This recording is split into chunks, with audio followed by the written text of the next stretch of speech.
I actually got this shirt a couple months ago, and as for this poster, MediaWiz got this for me when he was in Indiana, so yeah, thanks for that one, MediaWiz. It was appropriate considering we're talking about another popular subgenre here on Blockbuster Show, shitty straight-to-video shark movies.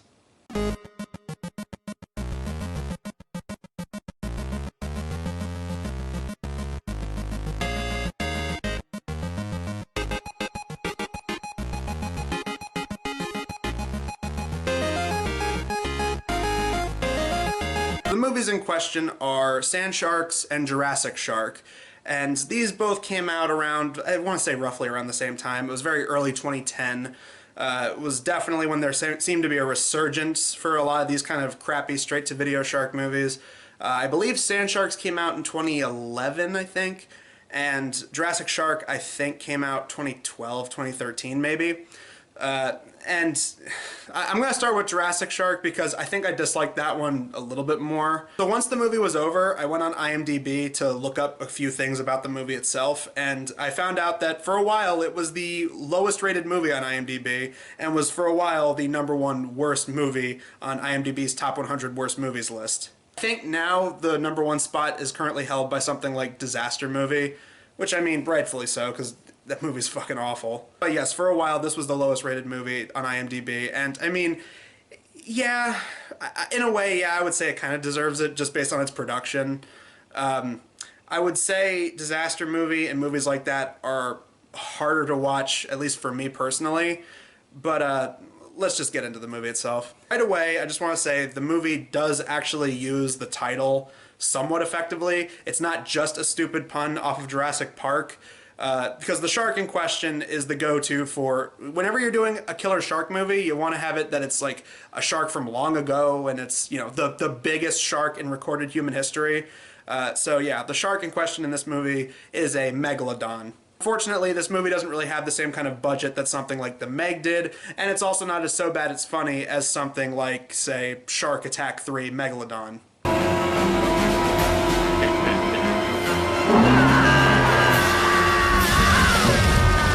The plot of the movie takes place in this area that's supposed to be really far off, and what's supposed to be a beach is actually just some local lake they recorded at. The movie has the same problem as Shark Exorcist in that instead of having like an actual beach to record on, they just film in some lake and call it a beach.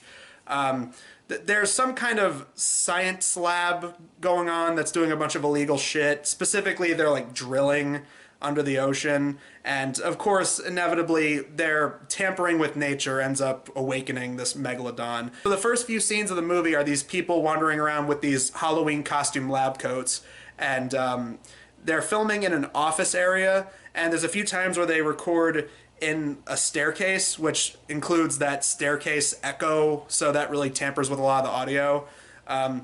And I love it because there's this one scene where this lady comes down and she tells this head scientist guy, who basically is the one behind all of this shit, but this lady scientist runs up and is like, no, you can't be digging that deep into the Earth's core. It's going to awaken something massive. And then the guy's like, oh, I don't care. You know, it's like, we're trying to get ahead in the field of science or whatever.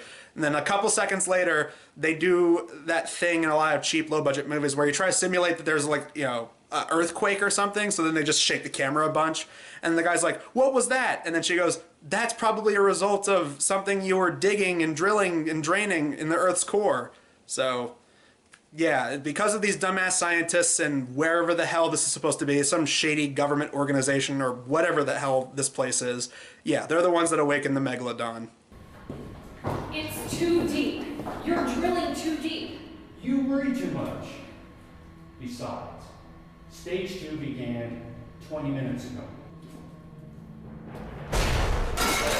No! You drilled too deep! And just as one of the many weird things about Jurassic Shark, the opening credits don't start until like 10 minutes in.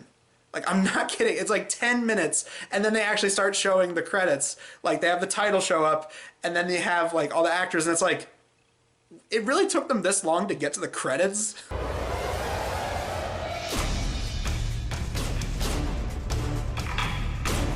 Like we're watching like a 3-hour Lord of the Rings movie or something. It's fucking Jurassic Shark. So from there, you have these two different groups that at first don't know of each other, but they end up having their own run-ins with the shark, and then they end up coming together by halfway through the movie.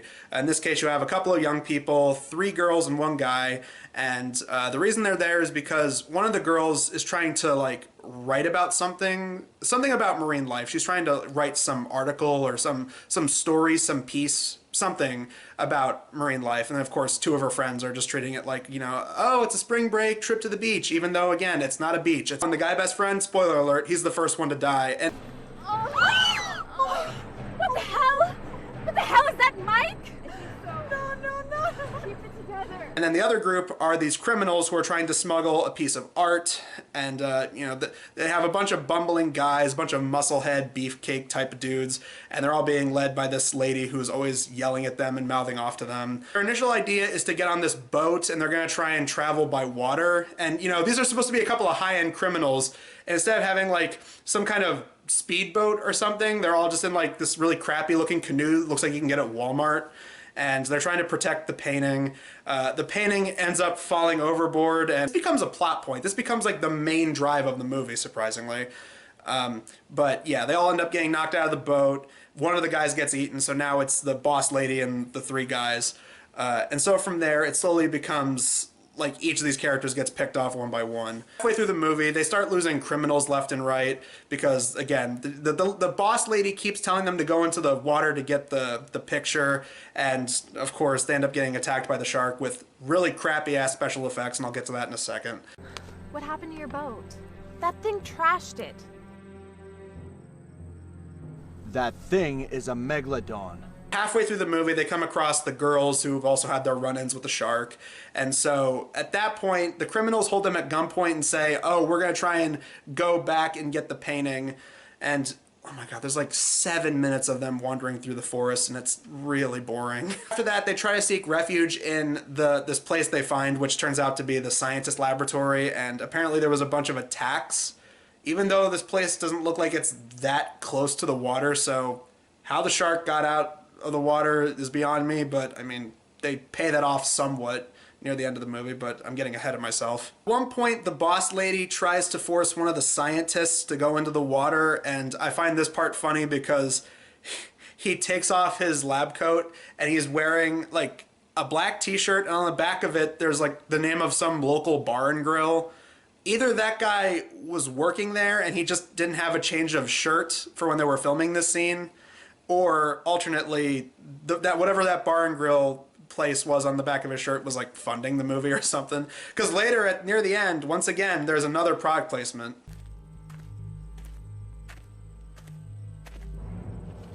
I don't know if that was like them shouting out some local place that was funding them, or if that was their way of trying to shout out some place they really liked, or I don't know.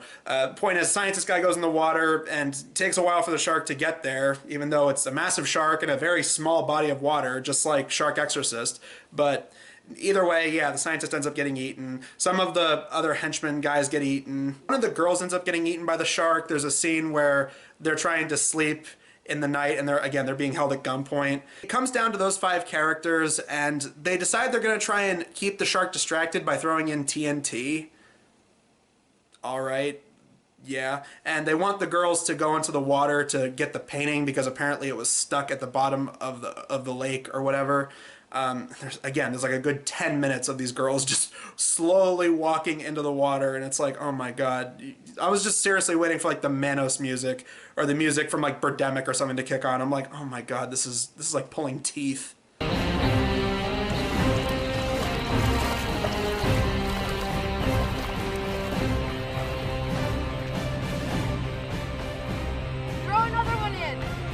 Then we get the mother of all endings with the way that this whole thing goes down, because the girls end up getting out of the water, and the shark ends up taking out the henchman, basically.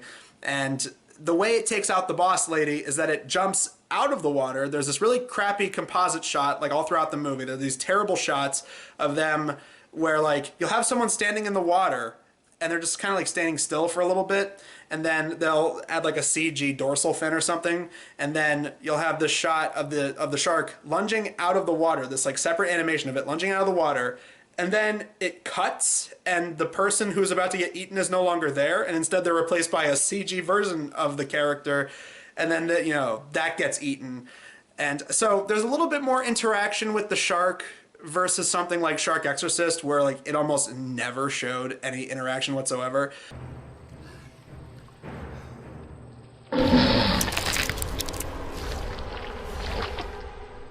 My favorite example of how lazy this gets is at the very end when the boss lady gets attacked. Just watch this. There's this crappy composite shot of the shark jumping out of the water, and then, you hear a crunch, and then the shark somehow gets back into the water, and then all you see that's left of the lady is like her shoes.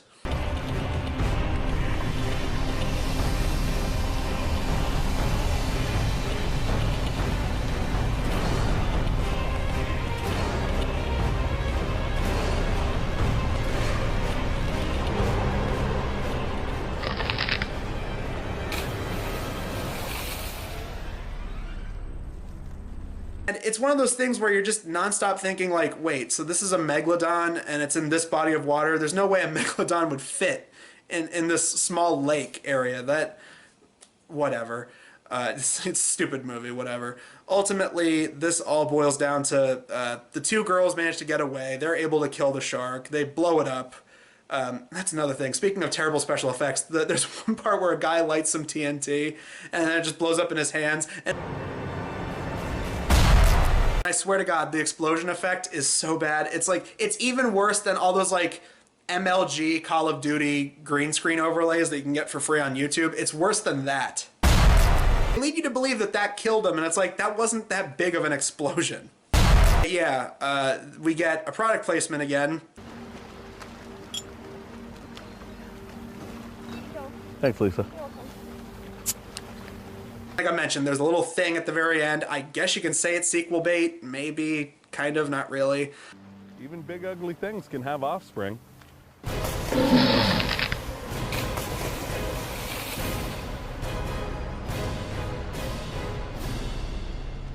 think there actually is a sequel to this movie. I think it came out last year, too. As far as my knowledge, there is a second Jurassic Shark, and I probably won't review it. I mean, as soon as I'm done talking about this movie, it's probably going to leave my memory banks. So, yeah, Jurassic Shark. Now on to Sand Sharks, which is a little bit more entertaining. It's a little bit more self-aware. Not by much, but a little bit. So Sand Shark is yet another crappy shark movie, just like Jurassic Shark and stuff like that, except the big draw with this one is that you have multiple sharks that come out of the sand. Now, while that does seem like an original concept, there actually was a movie that tried that during the initial Jaws boom back in like the late 70s and early 80s. I believe it was called Blood Beach. Just when you thought it was safe to go back in the water, you can't get to it. Except this time it's made in the early 2010s and is given a typical sci-fi movie style budget with a bunch of actors who are like D-grade at best. Two of the biggest actors you have here is Corin Nemec, who was on some late 90s sitcom, and Brooke Hogan, Hulk Hogan's daughter. So basically, the plot to this movie, have you seen Jaws? Have you seen movies like Jaws? It's pretty much like that. In fact, for the first half of this movie, it feels like an almost really crappy shot-for-shot remake of Jaws. You have some kind of creature near the sea that's killing a bunch of teenagers. You have a crooked politician who won't stop some big event that's about to take place because that's how they make a lot of money that time of year or something. Town meeting where they introduce the Quint character who comes in and is all like, oh, I know how to deal with these creatures. I'm going to come back in the third act. And you even have the scene where they think they found the creature, but then they examine it and it's like, oh, this isn't the right shark. Teeth are too small on this one. This is an adult, and I believe that the tooth that we have is from a baby. Besides, the shark's been dead a week. I doubt these men even caught it. Yeah, the first, third of this movie is just them copying Jaws.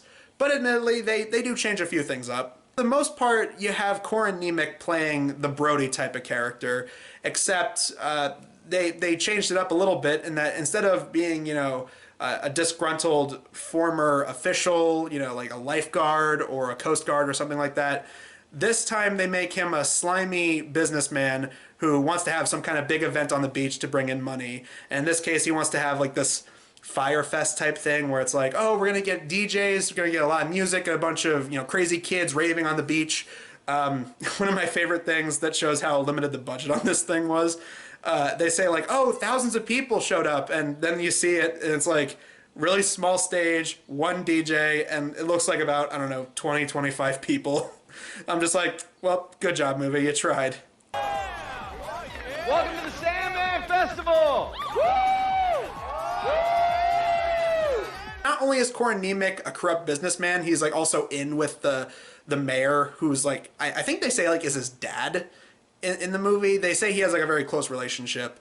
And so like the mayor basically says like, oh, I can get away with anything. It's like, oh, a couple of bodies go missing. Oh, well, we're still going to have the big event on the beach, even if it seems kids are being eaten by creatures that are coming out of the sand. For Brooke Hogan, she plays a scientist. She's basically playing the Hooper character, because that's the thing with a lot of these shark movies. Usually they'll have like, oh, the brainiac character, the shark expert, as it were. A lot of the times they'll usually make them the token love interest as well. Over time, it was just like, okay, get them to be hot female scientists. And yeah, of course, this movie goes with Brooke Hogan as that role. I have a couple of other characters thrown in there as well. You have like this one lady assistant to Corin Nemec. You have a couple of yuppies that come to town to help him advertise for the upcoming event. Which there's one scene where just see it. You guys see this for yourself. This is like one of the most out of touch things I've ever seen in a 2011 movie. I was promoting in cyberspace, huh? Oh man, we got tweets and creeps, bites and bulletins all over the web, man. I'm telling you, we on your campus, on your wall, and on your phone. I got space on lockdown, son.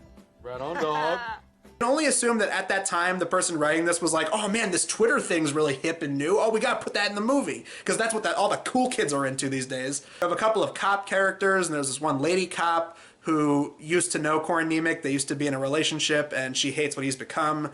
And they basically have this like on-again, off-again relationship all throughout the movie until that eventually comes to a stop. That really didn't matter at all. Like I said before, you have this Quint-like guy who shows up, and he sounds like he's trying to do a mixture of like Robert Shaw and Popeye. But he basically just comes in, like it straight up just sounds like he's trying to do a Quint voice. He's like, oh yes, I know my sharks. I said I'll catch it for you, and it's a sand shark. I've never seen a sand shark that big. That's because you got your eyes up your ass. Now, aside from the crappy shark effects, which I knew that was a given with this kind of movie, aside from that, there's a bunch of weird stuff all throughout that just highlights how bad the budget for this thing was. There's a scene where a character gets their head knocked off, and it's just really crappy Photoshop. Ah! Oh my god! Oh my god! Oh my... Is that Amanda? There's one scene where they apparently couldn't afford fake handcuffs, so Corin Nemec is supposed to be handcuffed, but it's clear that he just put his arms behind his back.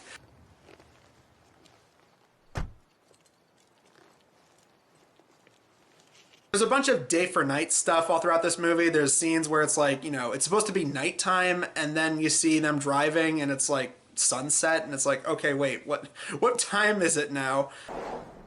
Look, I understand why the backseat. You don't want to sit next to me, fine. But are the handcuffs really necessary? Yep. The weirdest thing is there's this scene where they set up that the power goes out in the city, and they try to go down to look at it on the beach, because that's apparently where like the power to the city is stored. There's some kind of like electrical grid that's like near that area. And of course, at this point, all the characters come together, and it's late at night, and they're all there for different reasons. Some characters are there to have a standoff or confront other characters, and a couple of characters end up getting eaten. Probably said there was a blackout before as a way to get them all in the same area to see that, oh, the sand sharks are a threat.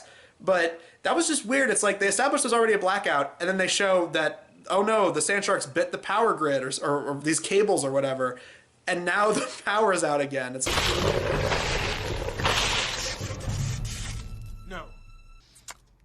Is anybody else's power out?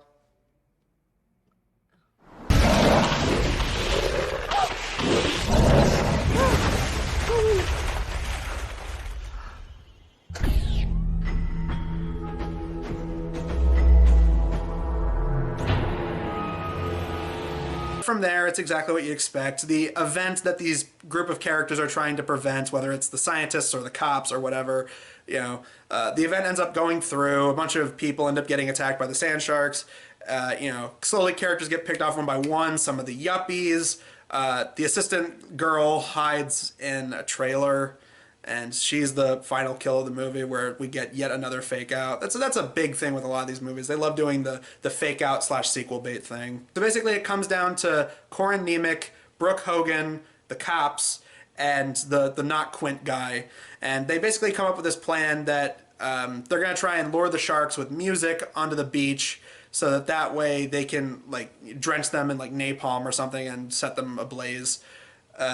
But of course, they end up putting a music box with really loud music, royalty-free music. That's the other thing. When they have the big party on the beach that Corin Nemec was trying to promote, it's all just royalty-free music because they couldn't afford actual music. But of course, something goes wrong. The speaker box doesn't work. It blows a fuse or something. Corin Nemec then goes out. He's the distraction, and he actually dies. And I was like, wow. I thought he was going to be the Brody character. I thought he was going to be the main guy. I thought he was going to live. But no, he sacrifices himself, and yeah, the sharks all have at him. Party like the Sandman! Party 'cause the Sandman! Party don't stop! And basically from that point, the plan goes off without a hitch. They set fire to all the sand sharks, but there's one left. It's the mother of them all. And it's a really crappy looking special effect. And because, of course, every shark movie loves duplicating Jaws and key moments from Jaws. They do the "smile, you son of a bitch," but they do a play on it in that Brooke Hogan says, "Smile, you sand of a bitch." Eat this, you sand of a bitch!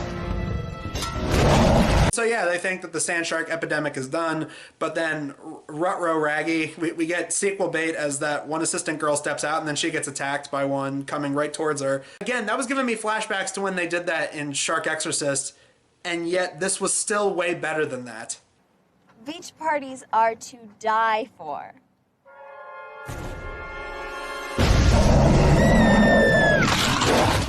Now, to get the obvious out of the way, yes, these are not very good movies. Honestly, yeah, I think Hammerhead, which I reviewed last year, which was another crappy shark movie, I think that was a little bit better just based on the fact that it, despite taking some ideas from other movies, it at least tried something different. Okay, half man, half shark hybrid, walks on land, it kills people in the woods. All right, I mean, yeah, a lot of it just kind of felt like them taking cues from stuff like, Island of Dr. Moreau, a little bit of Jaws, and some Evil Dead / slasher movies like Friday the 13th. But for what it was, I'm like, you know what? I at least remembered parts of Hammerhead. But then you get movies like this where it's just like, oh my god, it's the typical they filmed near a lake because they couldn't afford a beach. At least in Jurassic Shark's case. And in Sand Sharks, they actually do film on a beach, so that was something. I gotta say, some of the opening shots, because Sand Sharks begins with this scene where these guys on dirt bikes are rolling around, and of course, since they're in this sand area, they end up getting attacked by the sand sharks. I'm like, okay, a lot of this footage just kind of looks like GoPro footage that some dirt bikers were filming and put on YouTube, but I mean, it was actually kind of decent stunt work, I guess, until the crappy effects of the sharks show up, but I mean, that was all right.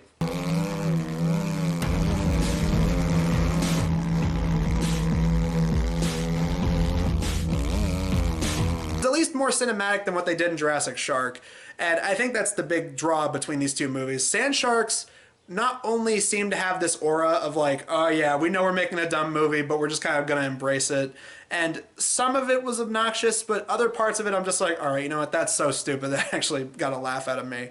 And some parts were unintentionally funny, like some of the really out of touch dialogue.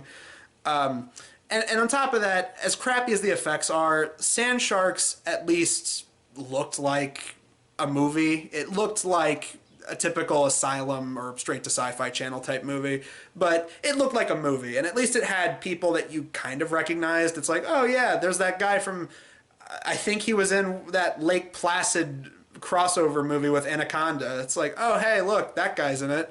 And you got Hulk Hogan's daughter. Oh, okay. This is Jurassic Shark, which, I mean, every time a new shot happened, I just kept thinking, this looks like something that me and my friends would have made when we were in like middle school. Especially all the scenes where they're walking through the forest. It's like, you know, oh yeah, really, you know, awesome badass shots, dude, where it's like, you know, you're holding the camera and like, you know, you're showing characters walking through the woods and like it's all like, you know, tense and shit. Like a lot of that was just like, okay, this kind of feels like a student film all of a sudden. You know what though? Despite all the bad shit that I said about Jurassic Shark, I'd still rather watch it than Shark Exorcist, because Jurassic Shark at least felt like a crappy movie versus Shark Exorcist, which just gave me this uncomfortable feeling the entire time. I'm not even exaggerating here. I think Shark Exorcist was like one of the worst movies I've ever sat through for Blockbusters show. Yeah, in terms of the crappy shark movies I've seen for Blockbusters, I'd say Hammerhead, it's not good, but it's at least somewhat creative in that they tried like, you know, mixing genres a little bit. Then you got Sand Sharks, which, you know, it's like, it's dumb, but, you know, it's kind of entertaining bad if you're into So Bad They're Good movies. Jurassic Shark is about here. It's like, it's not good, but at least it's not the very bottom, which is still, in my opinion, Shark Exorcist, which is just awful. And next time for the Blockbuster show, where we're going to be looking at another really crappy low-grade movie that looks like it was filmed on a I guess the pre-equivalent of a Handycam. It looks like it was shot on video. And just from the title, it sounds like a winner. It's a movie on YouTube that I found called Prehistoric Bimbos in Armageddon City. So, yeah, that just looks and sounds like a winner right there. Until then, guys, I'm Adam Sykes of the Blockbuster Show, and we will see you guys in the next video.